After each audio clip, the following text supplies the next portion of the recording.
And we're back, people. We are back. You know, I wasn't lying all the other years, and the damn sure ain't lying this year. Happy 2026 to you.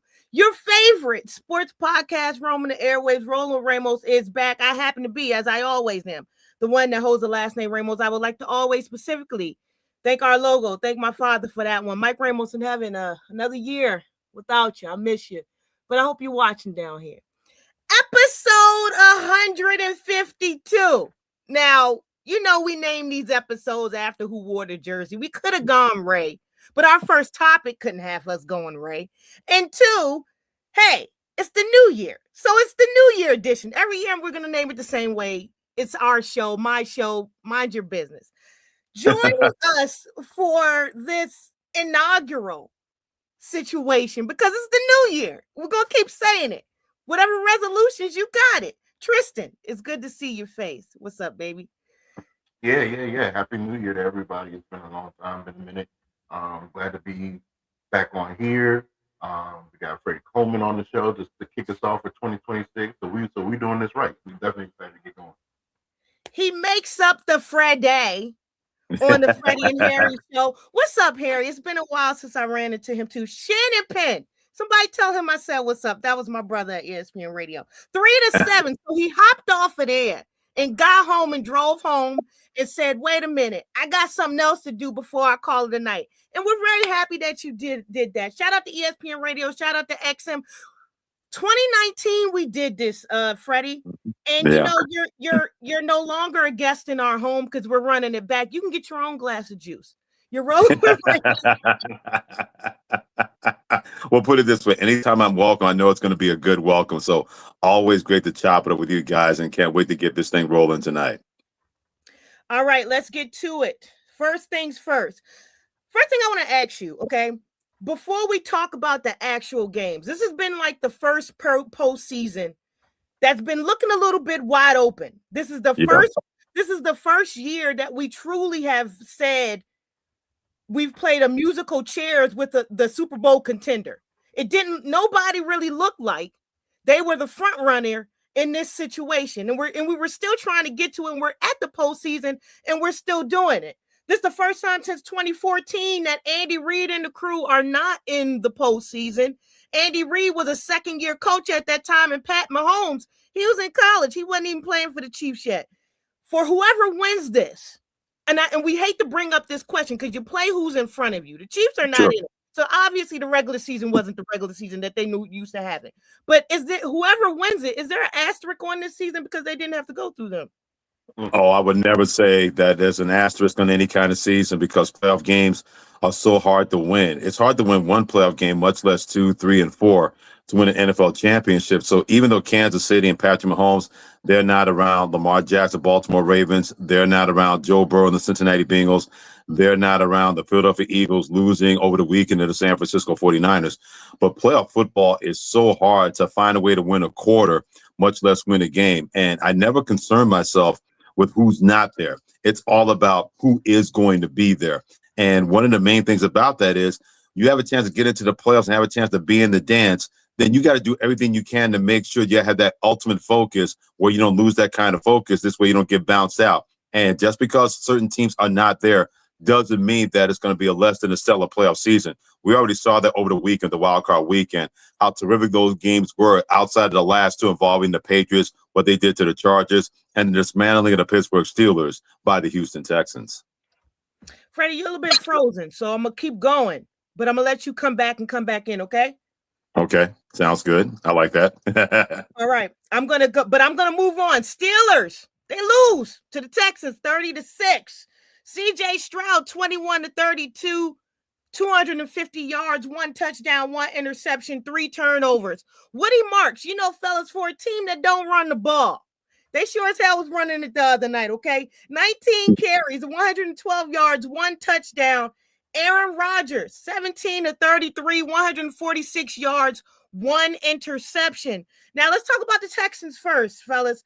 First playoff win in franchise history. They are very young. It's 24 years of them. I'm older than the Texans. The Texans limited Pittsburgh to 175 yards total, including 81 in the second half.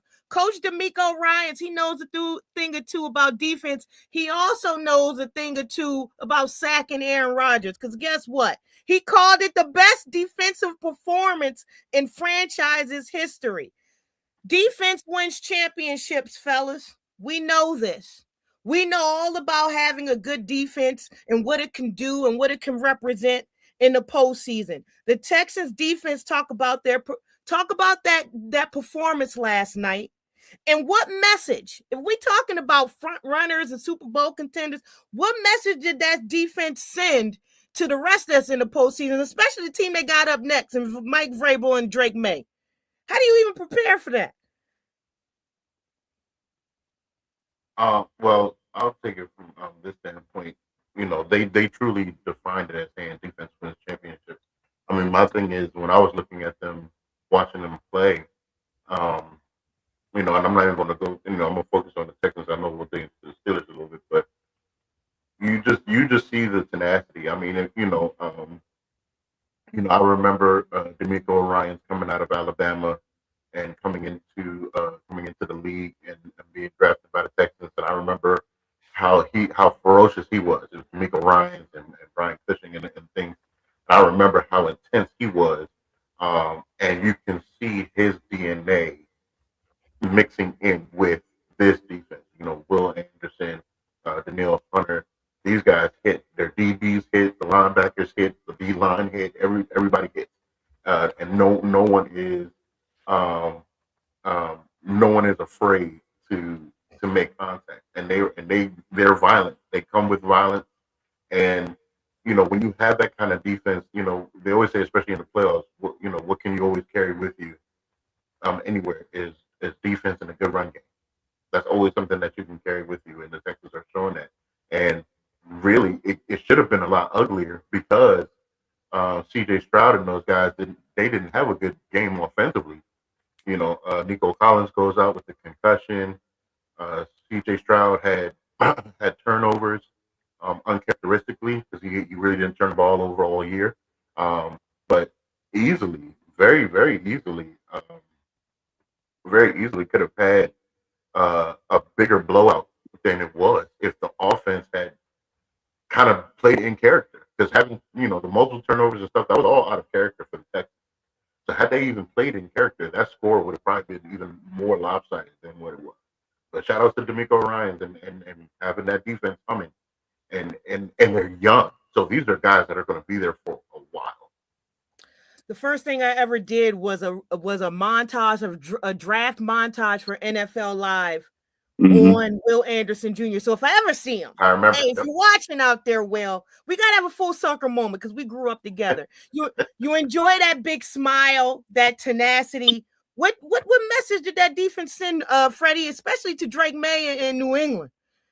Well, they've been sending messages like this all year long because you have a championship level elite defense at all three levels. And yeah, Will Anderson Jr., Danielle Hunter, they should get the lion's share of that kind of achievement and attention because you got those two bookend defensive ends. But they got guys that can blast you in the secondary, led by Darryl Stingley Jr. and Kwame Lassiter. Those two guys made all-pro teams for a reason. But I thought Henry Toto, the linebacker, was really, really good last night against the Pittsburgh Steelers. Great in the running game, great in the blitz game, and also covering wide receivers and tight ends. D'Amico Ryans has done a fantastic job putting this kind of personnel together. And then when someone makes a play, it's not just relying on Will Anderson Jr., Danielle Hunter. Other guys are able to step up and do those kind of things. And we've seen that all season long. This was a team that early on played the Los Angeles Rams. And the Rams had a hell of a time trying to get any kind of yardage against this defense. And they wound up scoring 14 points, mainly because the Houston Texans fumbled the ball late. They had a chance to win that ball game on the road opening day against the Los Angeles Rams. The Houston Texans are not worried about sending any kind of messages. They are some bros that you're going to have to deal with. When you got a bunch of filthy McNasties like that on that side of the defense, they can overcome the quarterback having 5 fumbles like what happened with C.J. Stroud. And C.J. Stroud is not going to look like that versus New England. Yeah. But knowing that you can have a quarterback making those kind of mistakes and your defense scores 14 points for you anyway, that's the message that's in everybody. Even if you beat the Houston Texans, it is going to be a hard 60 minutes dealing with that football team, especially how they can defend the game. And also the running game was really good and really special in the second half versus Pittsburgh. You're moving. I see you. Defense actually wins the game. We know the offense sell the tickets, but the defense wins the game. Speaking of the news of the day, which takes us to the Steelers, okay? They managed just a pair of first half field goals by Chris Boswell to lose at home on a Monday night for the first time since 1991. I'm still in that age bracket. Am I actually getting to that age? Pittsburgh and Coach Mike Tomlin. 7 straight playoff games with Tomlin tying former Bengals coach Marvin Lewis for the longest postseason losing skid in NFL history. Art Rooney, thanking him for his hard work and passion over the years. Mike has stepped down as head coach of the Pittsburgh Steelers. That was effective today as I was writing this little shindig. 19 seasons, never had a losing one. Super Bowl winner, 8 division titles, 193 to 114 record. Before we get into what's next, because it's obvious that he's probably going to take a year off or something like that, we might see him doing some of this. We don't know what station's going to get him. But to me, guys, I thought that Ravens Steelers game was the predecessor of which historic coach's career was going to end at the place that they made historic, and which one was going to be able to buy some more time. With a W, it seemed like Mike was able to buy some more time. We all know what happened to Harbaugh, 18 seasons gone in Baltimore. Before we talk about what's next for Mike Tomlin, how will his career be remembered in Steel Nation? Oh, it should be remembered as one of the great coaches in the history of the National Football League. He's 9th all-time in wins with 193, 200 wins total involving the playoffs in the regular season. No matter what happened at the end. And yeah, that's why Steelers fans were so hot and bothered, why he was still the head coach when they had lost their last 7 playoff games under his tutelage.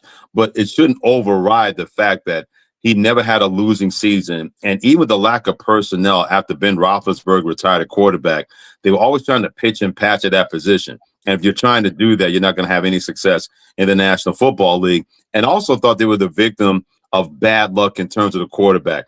They thought they had the right guy in Kenny Pickett when they had him out of the first round out of Pittsburgh. And I'll raise my hand. I said, man, that's the perfect guy going for it after Ben Roethlisberger. And Kenny Pickett turned out to be a washout involving the Pittsburgh Steelers. You can have all the talent evaluations that you want. You're hoping that it's going to manifest itself on the football field.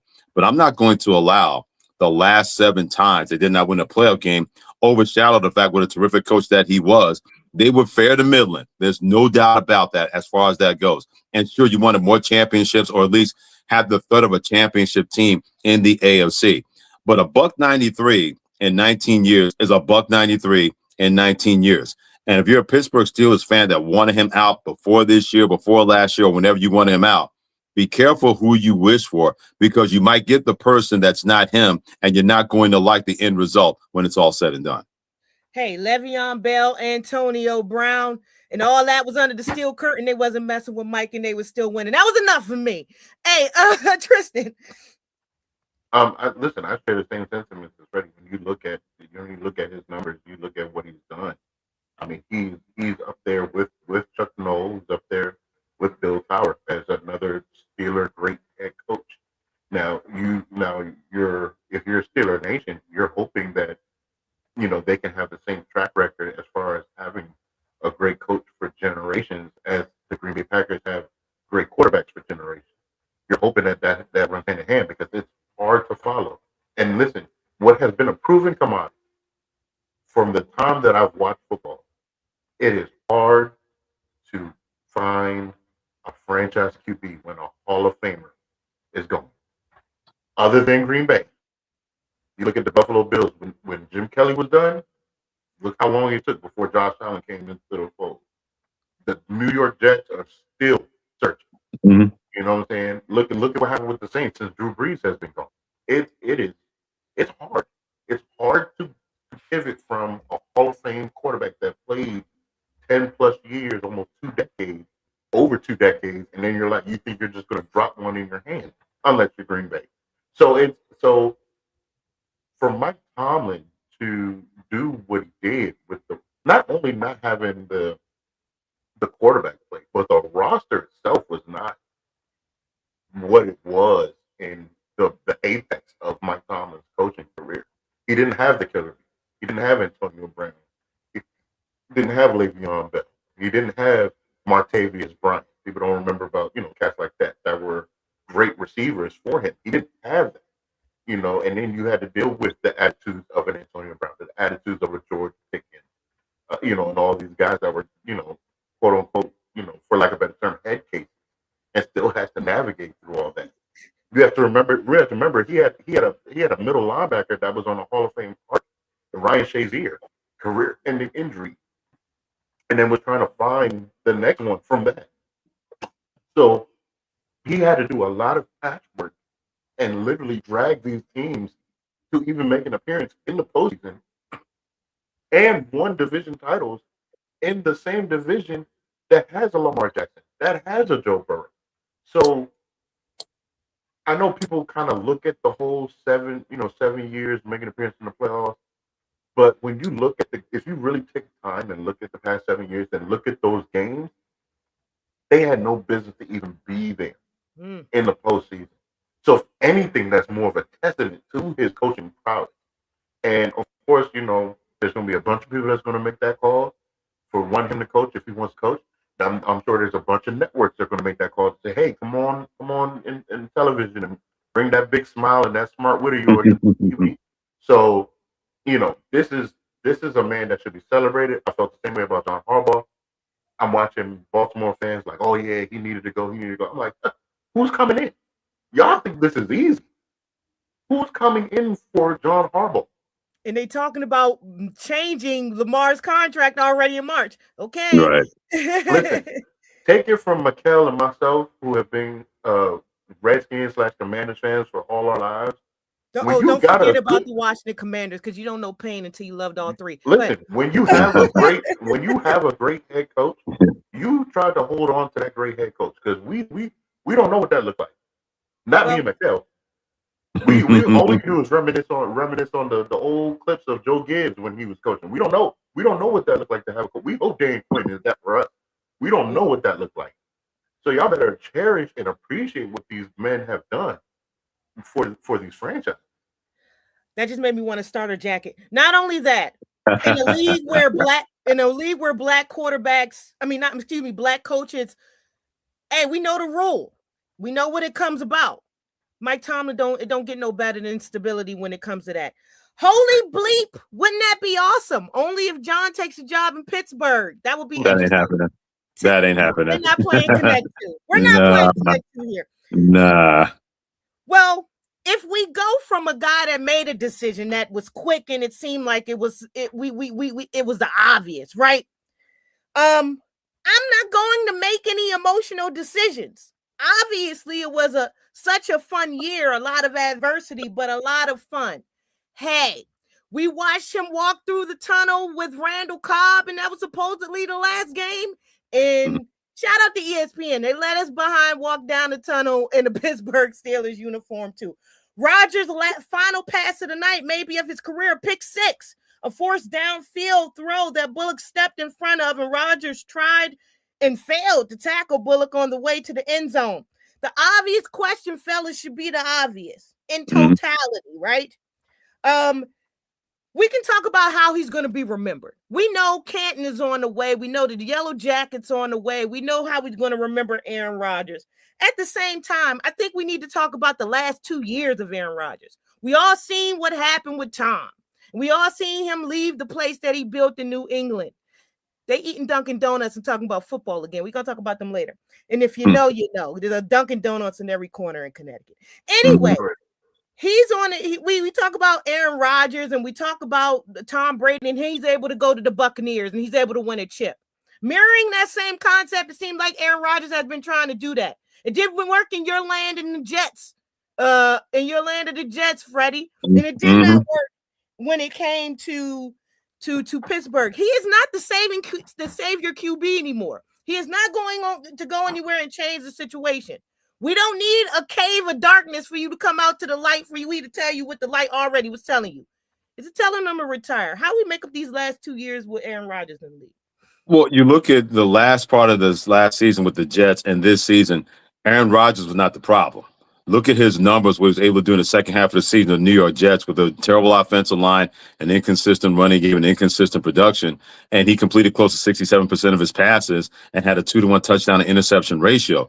You look at the Pittsburgh Steelers this year, and you're exactly right, Mikkel. You can't count on him to be a savior quarterback, but that offensive line had to be better, and they were not better. The running game wasn't there like it was supposed to be. Even the wide receiver production was not going to be there. And then you look at his numbers and say, man, he did that with all of that, and they found a way to get into the playoffs. They just ran out of steam and ran out of players playing against the Texans defense. And there's only so much that he was going to be able to do as a 42-year-old quarterback. So if last night was his final game in the National Football League, and I firmly believe that we're not going to see him on an NFL field next year, I think he goes off into the sunset, and wherever he wants to do, whoever he wants to do it with, that's going to be his MO. But there's no doubt that when you have a Mount Rushmore field of quarterbacks, a top 5, top 10 list, that name is going to be there. You can't help that what happened to torn Achilles with the New York Jets. They count on him to be the savior of that organization. They thought they had a kind of structure around him, and it fell apart coaching-wise, staff-wise, that whole 9 yards. But he did what he was supposed to do when he got to the Pittsburgh Steelers. He was able to make a difference at the quarterback position where they weren't going to be outplayed at the quarterback position each and every week. There were plenty of games where he had a turn-back-the-clock moment a lot of times making those kind of plays for the Pittsburgh Steelers. Nobody thought that it should be a Super Bowl team. It had taken a lot of luck for that to happen, or really the AFC coming back to them. But he wasn't the problem last night. They just couldn't block for him because that Texans defense, they got a bunch of no jokers over there on the other side. And they would have done that to a lot of offensive lines and quarterbacks, not named Aaron Rodgers, what they did to him in the Steelers offensive line last night. If Aaron Rodgers sits down and thinks about whether he wants to come back or not, Tristan, what should be the thought process in this? So I'm gonna narrate this in a way, and I'm sure you guys are gonna appreciate and understand what I'm saying. So one of my favorite wrestlers of all time is Shawn Michaels. Love Shawn. I think Shawn Michaels is one of one. Okay. There was a time where Shawn Michaels, made his return like in early 2000s, midway 2000s, and I would watch him wrestle. And there would be moments and flashes where I'm like, yep, that's the best I've ever seen. But it was in moments of flashes because he could not deliver it on a consistent basis the way I remember what it looked like when he was in his prime, when he was Mr. WrestleMania. That's how I look at Aaron Rodgers. When I told someone before that I believe Aaron Rodgers was the perfect quarterback. And what I mean by perfect is the arm talent, the physical athleticism to be able to evade the rush, be able to manipulate the pocket, and everything that he can calculate in his brain. I don't think there was anyone, maybe John Elway, that had all the tools at once and was almost flawless with every single tool. If he had to outthink you, he was going to outthink you. If he had to be the athlete, he could be the athlete. If he had to outthrow you, he'd throw with the best of you. So I probably outside John Elway, I don't think I've seen someone that was perfect like that in all phases of playing that position. So watching Aaron Rodgers even last night, even through the season, he showed the flashes of, yes, that's why you are the best that I've ever seen as far as talent.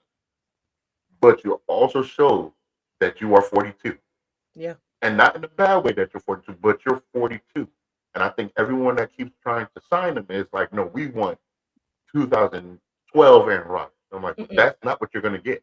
But he has enough that if you give him the team, you give him the tools, he has enough that he can get you where you need to go. I think with the Bengals being out of it, with Patrick Mahomes being out of it, with Lamar being out of it, and all these cats, had he had the tools, yeah, he probably could have flirted around and got you in the conference championship. He probably could. He had enough in him to do that. But just like Freddie said, you didn't have the run game like you thought you were going to do. You thought you were doing it when you let I don't know why his name skips my mind right Najee now. Harris. Najee Harris. Yeah, walk out the door. But he was your most productive running back since Le'Veon was out the door. You didn't answer anything with the offensive line, and it got fully exposed last night. Then you're looking at your receivers. You let George Pickens walk out the door. He had an all pro season over there in Dallas, and then you gave all this money to DK Metcalf, and he was inconsistent. And then the receivers outside of him were inconsistent. So you didn't give him what he was expecting, but you expected everything out of Aaron Rodgers. It definitely wasn't Aaron Rodgers' fault. I do think he should call it a career because I'm a person, I don't like to see great players hang too long. It's how I felt about Brett Favre. I just don't like to see it. So I would like him to just go off into the sunset and wait your 5 years for your Hall of Fame jacket. Whatever it is you want to do post career, that's awesome. But give yourself that space. You're tuned into your favorite sports podcast, roaming the airwaves, rolling with Ramos. Harry, I know you're jealous of me because I got Freddie Coleman here with me tonight. You know, you need to just take a break because I'm the sidekick for like 2 seconds. One last game out of us, Freddie, and we let you go. Because we got to talk about New England because you're up there. Yeah. Patriots, 16, Chargers, 3. Elevate. Drake keeps doing that. 17 to 29, 268 yards, 1 touchdown. He did throw a pick. What a playoff debut. On the ground, 10 carries, 66 yards. Justin Herbert, 19 to 31, 159 yards on the ground, 10 carries, 57 yards. Patriots' first playoff game since 2021. Nobody was injured in this except for a bloody lip, but hey, Mike Vrabel's not paying it no mind. They threw a touchdown pass to Hunter Henry in the fourth quarter, and New England's defense held Los Angeles to 207 yards of offense, sacked Herbert 6 times. Y'all remember that joke from Chris Rock? He got shot 9 times. When he was talking about 50 Cent. He got sacked 6 times. They got to him 6 times, y'all, with one resulting in a lost fumble that set up the Patriots touchdown. The Chargers, this is the second straight season in which the Chargers have lost in the wild card round. Herbert falls to 0-3 in the playoffs. Herbert was just a month removed from surgery to repair a broken bone in his non-throwing hand. He said it was no issue. I just have to hold on to the ball. Coach Harbaugh said he was 100%. Hey, we can be sure of that. Question: I haven't figured this out yet. He says, "This is what Justin Herbert says. I haven't figured it out." In a league, and you know, we missed talking about Lamar. Y'all lucky we wasn't on last week because we missed talking about Lamar and Harbaugh. But in a league where it's become a interrogation process, almost infatuation with comparing Lamar, Freddie, to his peers and what they have and have not done. Justin Herbert says, I haven't figured it out yet. Is that enough? The Bolts fire offensive coordinator Roman. Well, I'm still trying to figure out why they fired a guy who lost 3 of his offensive linemen. Mekhi Becton, who they got in the offseason, didn't pan out so far in year 1. Your best receiver was Ladd McConkey, and I like Ladd McConkey, but he's a number 2 at best. He's more of a Robin to a Batman, and you're injured the running back position. Why was that Greg Roman's fault that he had to do everything he could to try to find a way to have any kind of offensive system that was going to help out an injured quarterback when it comes to Justin Herbert? Now, could he have been better with game plans? Absolutely, but how much better of a game plan can you have when you got to really worry about if you're going to find the right kind of blockers when 2 of your best linemen, the rookie you drafted when it comes to Alt out of Michigan, Rashawn Slater, who signed a big contract, and both of those guys are beat up from the feet up. So there's always going to be a fall guy. We saw that in Philadelphia with Kevin Patullo being moved on as the offensive coordinator, but that was different because that offense had not looked like it was supposed to look to the specifications of the Philadelphia Eagles. But Greg Roman showed last year that he's a pretty good offensive play caller getting the Chargers to the playoffs. There's only so much you can do when you have second and third string guys trying to protect your franchise against a really good defense of the New England Patriots. And they got Milton Williams back, who's one of the best interior linemen in football. That's why they signed that $1 million contract to move on from the Philadelphia Eagles, and he just tore them apart. He would have done that to first stringers, but at least it put a better resistance. That was a head-scratching move. Why they decided to move on from Greg Roman? Maybe he didn't vibe well with Justin Herbert, or maybe he fell out of favor with Jim Harbaugh. I have no idea. But that was a very head-scratching move to move on from a guy that got you to the playoffs and did the best he could as a play caller with who he had in front of him and who was not there for the Los Angeles Chargers. Tristan, do you mirror? Absolutely, and let me more so harp on this about Justin Herbert. So I talked about Justin Herbert even when he came out of work, and the thing that I wasn't a big Justin Herbert guy, and the reason was because, and Freddie, you probably appreciate me saying this, I look at, if you have these physical abilities, if you have all of this talent, at some point you are supposed to be able to elevate your team to go beyond what they can do.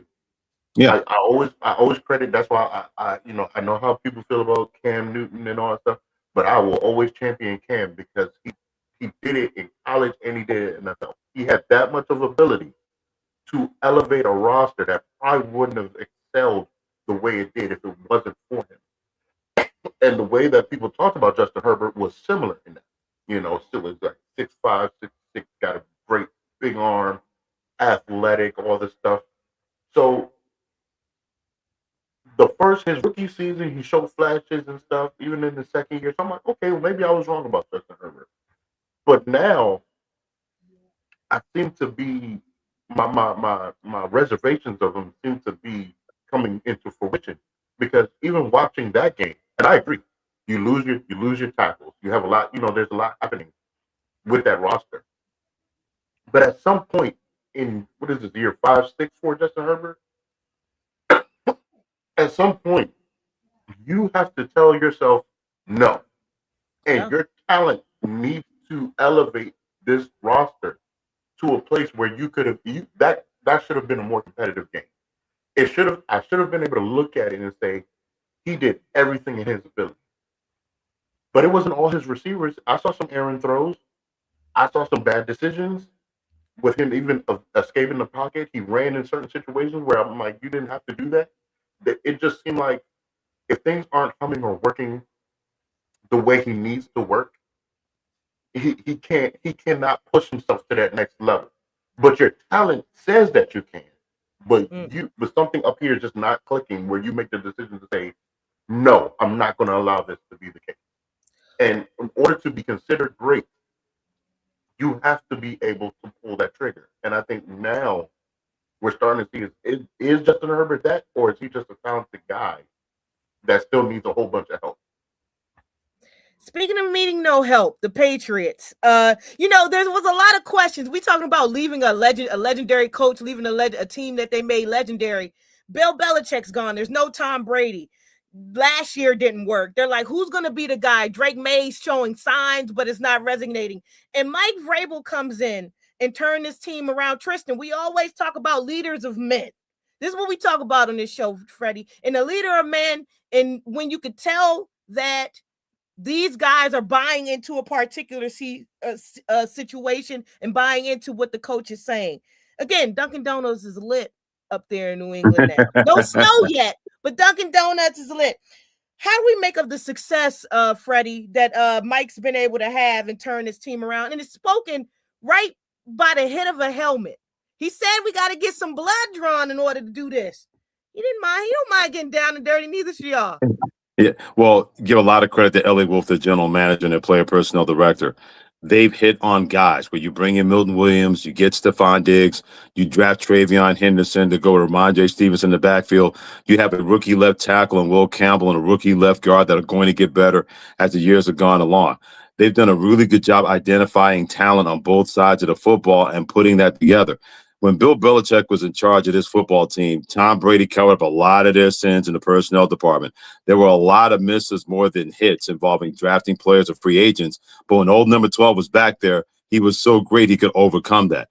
Mike Vrabel was going to make sure that Drake May was not going to be put in a position where he had to overcome the sins of an organization. So look at the guys they've been able to bring to the table where they brought playmakers. It wasn't just trying to out-scheme people, outsmart people, out-tough people. Who can we get to be difference makers in modern football? And you saw that all over the place. Christian Gonzalez is one of the best corners in the National Football League. He eliminated an entire side of the field against the Los Angeles Chargers, being an all-pro corner. But you bring in a Robert Spillane from the Las Vegas Raiders, and he was unleashed at the linebacker position all season long, the rotational linebackers. So that's been the biggest difference. You bring in a player's coach, no doubt about it, a guy who played in the NFL and played for that organization, Mike Vrabel.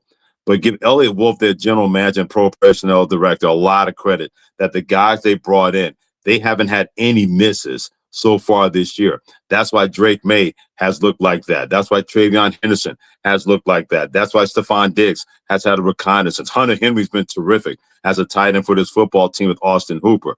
Mike Vrabel and his ability along Elliott Wolf to scout people and bringing talented guys and make that work together with a chemistry experiment that has not blown up in their face. Those two men together have been a big, big factor why the Patriots have looked like this. And the way that they play, that can travel and win anywhere in the playoffs in the National Football League. Before I let you go, because I'm a woman of my word, one word to describe the Jets off season. One word that I don't know if one word will even take care of that, but I'm going to play along. I'm not going to disrespect your segment here. One word for the Jets off season would be fulfilling. And what I mean by that is, what can you do to fulfill yourself as a football team and have a different kind of culture that was promised by Aaron Glenn? Whatever happened last year, you got to have convenient amnesia. But what kind of fulfillment can you find either in the draft, whether you find a quarterback, whether it's Dante Moore, Fernando Mendoza, Ty Simpson, whoever that's going to be? The current Jets quarterback from last year is not going to be your starting quarterback in 2026. You make a play for Mac Jones, who was really, really good for the San Francisco 49ers. What kind of fulfillment can you find to make sure that Aaron Glenn does not stay on the hot seat? Because I guarantee you after 1 year, the Jets may have reservations thinking that he may be the guy to dig them out of the abyss that has been the New York Jets. Somewhere Robert Saleh is having a drink saying, hey, that's me. Absolutely. Well, unless they're living under a rock, tell them where they can find you, Freddie. I mean, they probably know, but well, they probably know, but it's always good to educate the people out there. You can catch me and Harry Douglas, Freddie and Harry, 3 p to 7 p.m. Eastern Time, Monday through Friday on ESPN Radio, the ESPN app, and Sirius XM Channel 80, and tell your smart speaker to play ESPN Radio. And you can also check us out on ESPN Plus each and every day from 3 p to 6 p.m. Eastern Time. And don't forget to hit us up on Twitter at Coleman ESPN. In one hell of a playlist, I know personally. We do what we do. You do what you do all the time. One hell of a playlist. I've seen this in real time. I'm evolving. Tell Harry I said what's up. Tell Shannon I said what's up. Hey, this is a wrap. Thank you. My pleasure. I can't wait to do it again with you guys sooner than soon, okay? All right. Absolutely. Happy New Year. Happy New Year to you too. Take care. God bless you guys. God bless you too. All right, Tristan, we move forward like we always do because it's just me and you. You know, we do this all the time. Make sure y'all drop those comments down below. If you like something Freddie said, let us know. Tell us. You know, we want to talk to you too. But in playing musical chairs, I gotta go back, Tristan. I gotta talk about the first game that pushed these playoffs into a good roll, shall we? The Rams 34, the Panthers 31. I thought I was gonna dab again. I was ready. I don't know about you, but I was ready. Bryce Young, 21 of 40, 264 yards, 1 touchdown, 1 interception, 3 carries, 24 yards on the ground. Chuba Hubbard, 13 carries, 46 yards, 2 touchdowns. Jalen Coker, career high for this man. He had 9 receptions, 134 yards, 1 touchdown. Matthew Stafford, 24 of 42, 304 yards, 3 touchdowns, 1 interception. If you needed Puka Nacua for anything, he gave you offense and he gave you defense. 10 He also ran the ball a little bit. He was a running back. He was a wide receiver. He was a defensive end. 10 receptions, 111 yards, 1 touchdown, 3 carries, 14 yards. He even stopped the touchdown because if that interception would have landed, that was going to be a close one. For sure. Never doubt number 9 with us. Sold with a wild smile in reference to the team's 37-year-old all-pro quarterback, Matthew Stafford.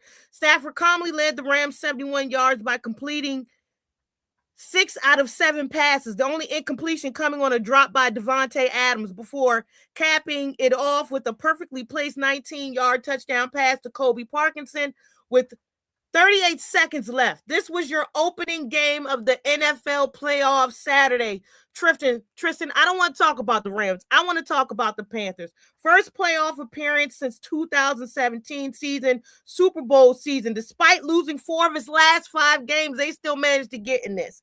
There is such a mix of emotions right now in the locker room, from guys being proud of what we accomplished and where we got, to being sick about the opportunity that was right in front of us, and that is going to sting. You know, we talked to Vashti Hurt some time ago. She does the Carolina Blitz. She covers the Panthers. She says, the Panthers aren't as bad as everybody thinks it seems. You know, it's a lot going on in the organization, but they're grinding, they're gritting out these games, and you won't be surprised if the Panthers are around. They always seem to have the Rams number. Bryce has those flashes. But you always think what can happen if they're able to just have one complete season to push it and bring it all together. What do you make of their performance, and what does the offseason represent for them, especially in the NFC South? It seems like it's always up for the grabs. Well, of course, there's still, there's still a lot to build and work on. I mean, they coming to the playoffs 8-9. But what I will say is one, seeing Bryce Young look like how we looked at Alabama. To see, oh my God, I don't know why his name escapes me, but the running back, flash the way he did. To see the rookie receiver, to flash the way he did, it was awesome. Like, I had no idea that he was going to be as effective as he was. So, with how they're being coached, the way they played, especially like in the last month of the year, going into the playoffs, and to have the kind of comeback that they did against the Rams. I mean, the future is bright for Carolina. I mean, I know, people don't do moral victories, and I get all that, but for what they did, for what they had, I think the future is bright. I think you're looking to give Bryce Young some more weapons, um, bolster up that offensive line. You got a strong running game, and you can get J.C. Horn looking awesome at the cornerback spot. Maybe get some like real good pass rush. Even though it wasn't bad, but maybe get some more good pass rush, get some linebacker play. I mean, this team in a division that's really up for grabs. I mean, no one has a chokehold on the division in the NFC South. So, for what they've done, and they're all young. It's a young team. I mean, I think they're in a good spot right now, and I'm excited to see what kind of moves they make this offseason to bolster up the roster between free agency and draft and things of that nature. I'm curious to see what that looks like, and yeah, I think if I'm a Carolina Panthers fan, I'm looking forward to it. They already announced that they're exercising Bryce Young's fifth-year option, so he's going to be the guy at least to get another year to see if this was a fluke or if this is who he is, which I believe this is who he is. You just got to give him the tools. So yeah, I think they're in a great spot. I think they're in a great position, and I'm so glad that they had Cam Newton come the drum. I thought that was awesome. He almost broke the drum. He did break the drum. And there's been so many questions about where he stood with the organization and their relationship. And always missing. We were just missing Steph Curry. Wherever he was, we were just missing Steph Curry, and we could run it back. Yeah. If you love the Rams, they got through. They were able to squeeze this one out. But are you concerned at all? Yeah, I'd be concerned because you don't know what Matt Stafford you're getting. What do you think? What do you take of these high starts, these big starts, and then having to cut it close towards it? It could just be lack of focus. Trying to stay locked in. Football's hard, man. Football's hard. It's not easy to do. And we can look at these teams and analyze who's good, who's bad, but all of these guys in the NFL, you get to the NFL, and especially if you're a starter, you're one of one. Everybody's the best of the best of the best. The NFL is truly one percenters. So although we can look at these teams like, oh, this team has this record, this team has this record, but any of these teams could beat anybody. That's why they say any given Sunday. So my concern would just be with Matt Stafford because you just don't know what Matt Stafford you're getting. You don't know if you're going to get 5 touchdowns, 400-something yards from Matt Stafford, or you're going to get 4 interceptions, 200-something yards from Matt Stafford. You don't know which one's coming out. And he's too good to say you can just replace him. You can't. He's talented. But it's a risk. It's a risk reward situation. And I think if McVay has to kind of find, because Matt Stafford is a gunslinger, naturally. And I think McVay has to find some way to temper for that to happen? Was that going to be emphasizing the running game, and stuff like that to kind of temper that gunslinging mentality? We're still playing musical games with this. So we're gonna go to Chicago. 31, the Packers 27. Caleb Williams, 24-48, 361 yards, 2 touchdowns, 2 interceptions. On the ground, 4 carries, 20 yards. DeAndre Swift, 13 carries, 54 yards. Colston Loveland, career high, 137 yards.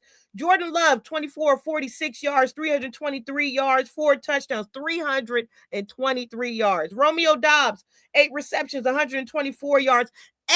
Almost every damn Packers receiver was able to get a touchdown and touch the ball. Matt Golden, Jaden Reed, Christian Watson, they all scoring touchdowns. This was a loss, Tristan. Caleb Williams in his playoff debut, throwing a 25-yard touchdown pass to DJ Moore with 1:43 remaining in Chicago. Bears rallied from an 18-point deficit. Originally, it looked like it would be a breeze for the Packers. They got off to a hot start. First playoff win since the 2010 team beat Seattle in the divisional round at Soldier Field. It was jumping in there. Even Chris Collinsworth was saying that it felt like it was shaking. This rivalry has been dominated by the Pack for years. Tristan, Chicago settling the score on this one. They beat the Pack for the third time in the past 5 games. We're here. I'm going to be here for a while. This is my plan. A bunch of games. Be in the moment, in these moments, and come out victorious. That's the mindset for right now this year. That's also mindset for the future.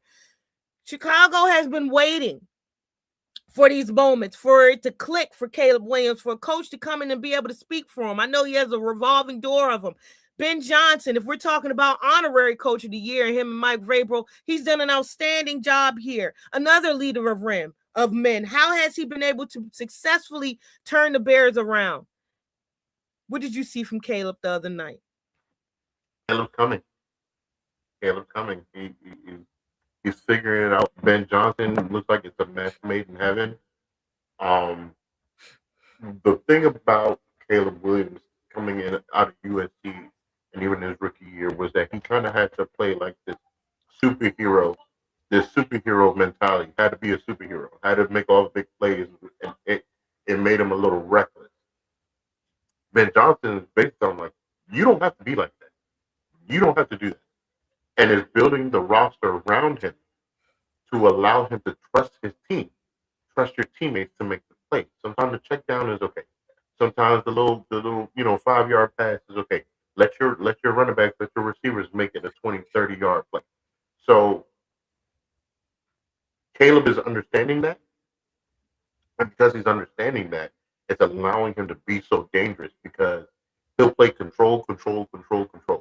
And then when you need Caleb to be Superman, here he comes with the cape. That awesome throw that he had on the opposite end, looking like a Jordan logo. I mean, it was one of the best, probably the best throw of the year. So when you got a guy that could do that, but is buying into what the coach wants him to do on a regular basis, it's a match made in heaven. All they got to do now is shore up that defensive side of the ball, probably bolster up, give them a little more weapons, but really their focus needs to be the defense side of the ball this offseason. The Chicago Bears they're here. Are we Khalil Mack back? I wouldn't be against it. I wouldn't be against Khalil Mack back. I wouldn't be against. That's the last time we seen him looking good. Khalil Mack back. And I wouldn't be against Khalil Mack coming back to Chicago. So he ain't never played with a roster like that. He ain't never played with a roster like that. Packers dropped their final 5 games. Super Bowl contenders at one point, Tristan, especially after acquiring pass rusher Michael Parsons from Dallas in late August. He suffers a season-ending knee injury week 15 during a loss in Denver. Things changed. The defense also did too. They struggled without him. I know we fought through a lot of adversity this year. Unfortunately, we didn't do enough to overcome that adversity. That's all of us collectively. We've got to do better. Matt LaFleur will still be the coach of Green Bay. What do they have to do to get through that adversity, Tristan? Get Michael Parsons back. It's as simple as that. I think that was a big difference. I think that was a big difference in them going further. Their defense just looked completely different after he got hurt.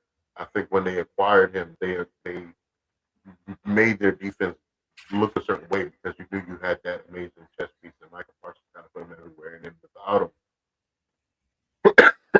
without him, they kind of looked how they looked last year. That's kind of what happened. They just looked how they looked last year. So you need to get him back. Offensively, I don't know what more you could do. I mean, Yeah. Josh Jacobs is great. Maybe get him a tight end, like some kind of security blanket, for possession purposes. But what more can you do offensively? He had a great showing. It wasn't like he choked. Just No. defense I couldn't mean, hold. what else you wanted, Jordan Love? It did 300 He something did- yards. Everybody he did had a what- hand in this win. Everybody had a hand. If it could have been a win. I called this game the filler game, Tristan. I thought it was the more simpler games of the few. Buffalo 27, Jaguars 24, Josh Allen 28 of 35, 273 yards, 1 touchdown. On the ground, 26 carries, 79 yards, 18 to 30, 3 touchdowns, 2 interceptions. That was Trevor Lawrence. This game pretty simple. Reigning MVP, Josh Allen, he doing Josh Allen things. We know what we can do. Buffalo, first playoff road win in more than 3 decades. And all the rest of them seem like they've been at home. How much pressure is it on Josh Allen, particularly this year, to not only punch the ticket but win it? Oh, absolutely. What are you talking about? What are you talking about? Absolutely. Like, Lamar's not in there. Patrick Mahomes not in there. Joe Burrow's not in there. You were considered part of that elite 4 of quarterbacks. The Eagles are no longer there. So as far as like quarterback play, who's your concern? The Matt Stafford? Matt Stafford's your only concern in these playoffs. And I'm not saying that's like Matt Stafford. I'm saying like that's your only obstacle. In the AFC side, I mean, Denver's defense might have something to say about you. Texans defense might have something to say about you if you see them. But if you're Josh Allen, this is your legacy playoff run. This is the playoff run that if you do what you're supposed to do, you'll be talked about amongst the all-timers. The Cardiac Bears. Doesn't that sound like a team formerly known as the Washington Commanders we were watching last year? Their Cinderella season they had it after. Mm-hmm. Somebody had to have one, right? Yeah, we'll be back. We'll be back. You talk about the Eagles. Speaking of the Eagles, in a league where it's so hard to get there, the mantra of the year has been, it's not only hard to get there, it's damn sure hard to get back. Jalen Hurts, 20 of 35, 168 yards, 1 touchdown, 5 carries, 14 yards on the ground. Saquon Barkley, not the Saquon that was last year. It seemed like it was a little shaky for him this year. 26 yards, 106 yards, 26 carries, 106 yards. A.J. Brown, 3 receptions, 25 yards. He had 3 drops. Eagles failed to build off of a 13-10 halftime lead by totaling only 36 total yards in the third quarter on 16 plays. Hurts was incomplete on a last gasp 4th and 11th attempt with 43 seconds left that ended their final drive. Eagles wide receiver A.J. Brown, Tristan, had to be separated from Coach Nick Sirianni by Chief Security Dom DeSandro during a sideline blow-up late in the first half. Brown ripped off his helmet in frustration and yelled more in Sirianni's direction after the Eagles punted to end a drive. He wants the ball. He's been wanting the ball over all year. They get it to him. It doesn't connect. I guess Sirianni wasn't feeling it, and he decided to hold him accountable for it. It's hard to repeat. There is no repeat. So much turmoil going on through the Eagles season. It never seemed like they were cohesive. Never seemed like they got along. Were they even really friends anymore? And you can't win with that type of formula. What do you make of the Eagles and them not getting along? And what kind of offense is this going to mean for them? Is this the last time we see A.J. Brown in the Eagles uniform? Yeah, I don't see how you can bring him back. Now, let me not say that, because his contract, he has to come back at least one more season. You got to figure it out, because if you try to trade him, or anything like that, it's a $48 million. It's a $48 million cap hit if you try to trade. If you try to trade him right now, $48 million cap hit. So you got to kind of make it work. Sirianni gonna have to talk to him. You're gonna have to pet him a little bit. You're gonna have to stroke his ego a little bit and figure out what's going on. Now, he did drop passes. You're a number one receiver. You get paid like a number one receiver. You're supposed to do what you're supposed to do. But it's also hard to stay in rhythm if you get like what 2-3 attempts in the first quarter and you don't see the ball again late in the third. That's hard. That's hard to be in rhythm. It's hard to be engaged that kind of way. But you get paid to be number one. You get paid to be that guy to come in clutch. And he definitely dropped some passes that might have helped Saquon as far as the holes. The Saquon wasn't himself this year either. It's just a lot for that team to be so talented. Yeah, it's just amazing how that kind of imploded. And really, but honestly, to be quite honest, I just think Jalen Hurts is just a little limited. I mean, I understand he's Super Bowl MVP. I'm not saying he's not talented. I'm not saying he's not good. I just think he's a little limited. I think there's just some. I think if you put another quarterback in that, like not just any quarterback, but if you put a really talented, like of throwing the football, just throwing the football, if you put another quarterback in there that could just fling it, I feel like that offense is going to be so much more dynamic. Well, I think he's a little limited as a passer. After we went through all this about him not passing, he's limited as a passer. I think so. I just think there's some things that he cannot do or he's limited in doing. Maybe it's something he still has to learn because it's not like he hasn't been getting better. He's been getting better from when he first entered in and all that stuff. But right now, I just think there's some things that he can't do that another quarterback could do. Imagine, I mean, you think about, we talk about Lamar Jackson all the time, right? Give Lamar Jackson those kind of receivers. He got Derrick Henry, so he's good on that. But give him an A.J. Brown. Give him a Devonta Smith. How does that look? Give Josh Allen one of those guys. How does that look? It's just, I just feel like, yes, he's a Super Bowl MVP. Yes, he's talented. Yes, he belongs. But I do feel he's limited. And I feel like because he's limited, it limits the offense to really be what it could be. He looked kind of checked out sometimes this season. I know he probably would go against that ideology, but he looked kind of checked out for some parts of these seasons, especially when you get in front of him, because none of the drama was surrounding him. But at the same time, you're the quarterback. We need you to talk. We need you to say something. We need you to demand something. Last on our list that makes up such this conversation on this Eagles 49ers thing. Injury after injury after injury, Tristan. Brock Purdy, 18-31, 262 yards, 2 touchdowns, 2 interceptions, 9 carries, 24 yards on the ground. Christian McCaffrey. I know that this is a quarterback-driven league, but that is the MVP of the season. I'm sorry. 15 carries on 48 yards on the ground, 6 receptions, 66 yards, 22 touchdowns. I can't believe this man cannot get MVP. Saquon should have got it last year. We have to figure this out over again. George Kittle, get well. He tears his Achilles in this game. Brock Purdy throws a go-ahead 4-yard touchdown pass to Christian McCaffrey late in the fourth quarter. San Francisco used a trick play on a touchdown toss from Jennings to McCaffrey. Who knew he could throw the ball? You probably knew he could throw the ball. The 49ers head to take on the top-seeded Seattle Seahawks next.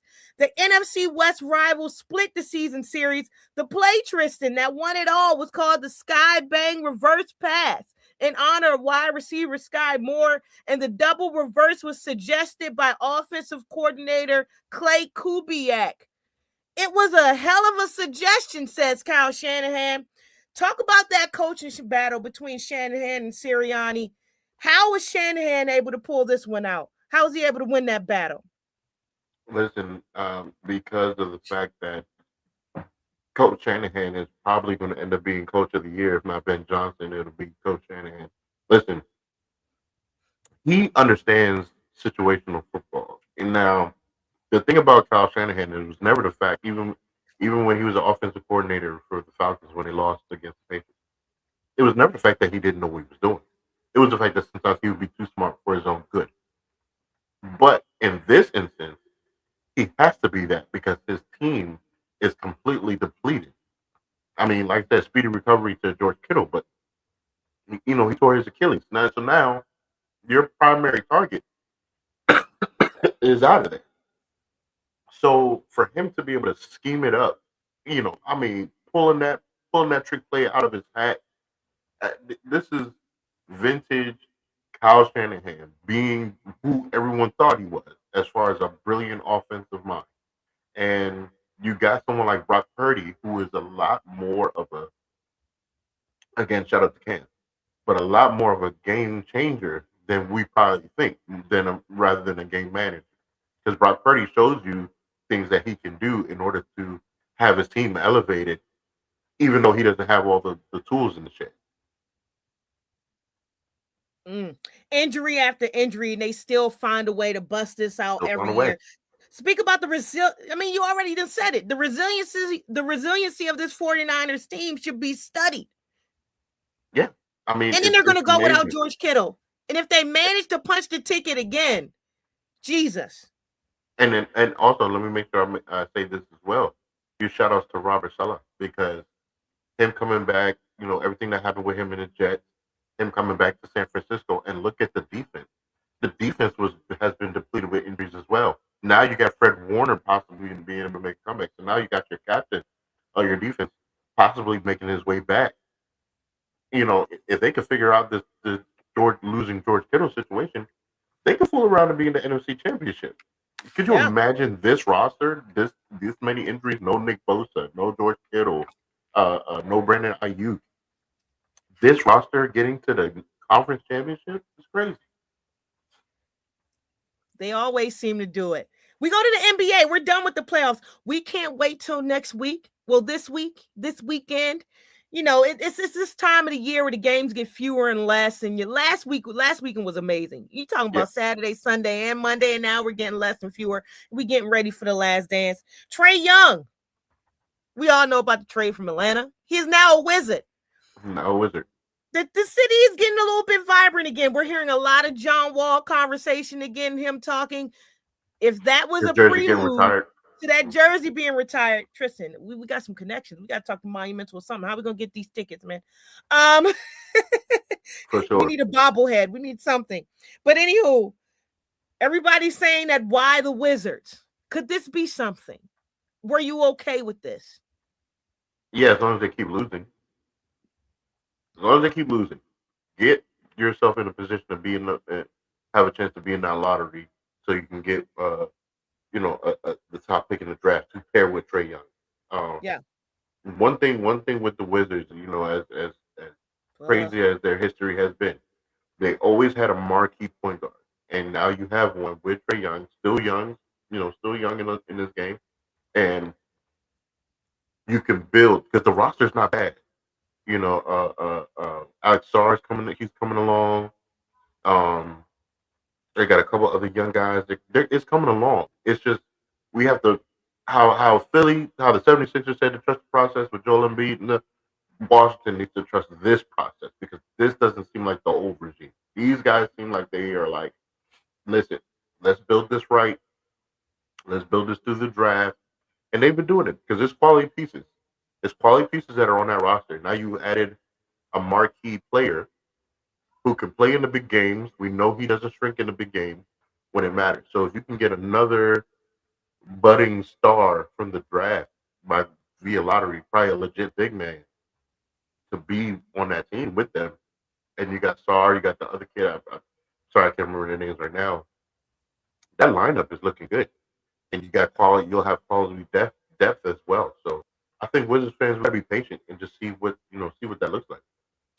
We'll talk about John Morant when John Morant lands somewhere. But I do want to talk to you one last thing about this. Dallas Mavericks star Anthony Davis is expected to undergo surgery to repair ligament damage in his left hand and miss several months.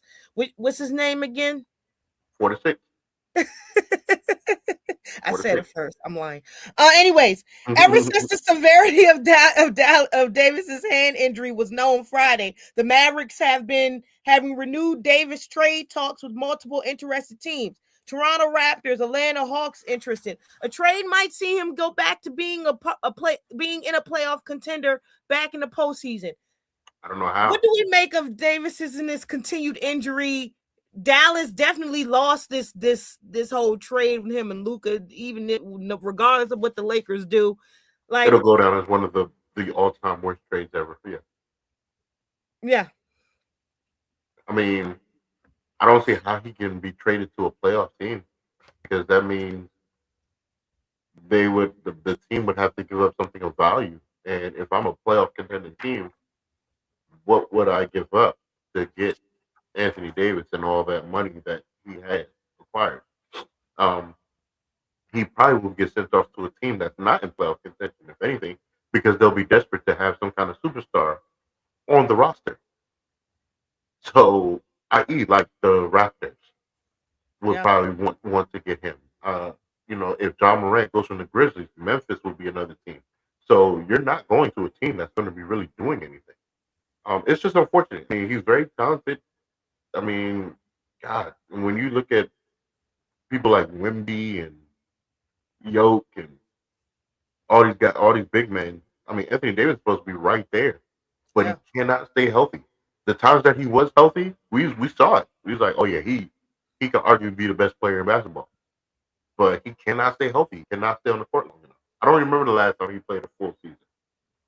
I don't remember the last time he played majority of the bubble. The bubble. And what was the bubble? And we're not going to downgrade the bubble. No, but what was the bubble? Exactly. So I mean, it's just unfortunate. It's unfortunate because he's such a talented guy, but them injuries just keep coming, and it just doesn't seem shakable. Well, Tristan, we're done. We have Freddie Coleman on. This is the first show of the year. I'm pumped. I don't know about you. I hope you are too, for what we can do in 2026. Oh, for sure. This is the first time I've done a show at all this year. We took a wild break. We took a life happened. We took a wild break. Yeah, this is the first time in my office space. Oh, congratulations! Thank you. So it's definitely refreshing to not have to find plugs and all that stuff. Like, everything was already set up and on my desk, ready to rock and roll. So I do got to get a better ring light probably, but other than that, man, everything's shaping out here. So yeah. Well, I'm going to tell you like I tell you every week, and I don't care if it rhymes, it's still mine. I'm McHale, like Kevin McHale. We will be back, America.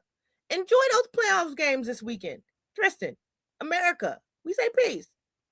Yep, peace.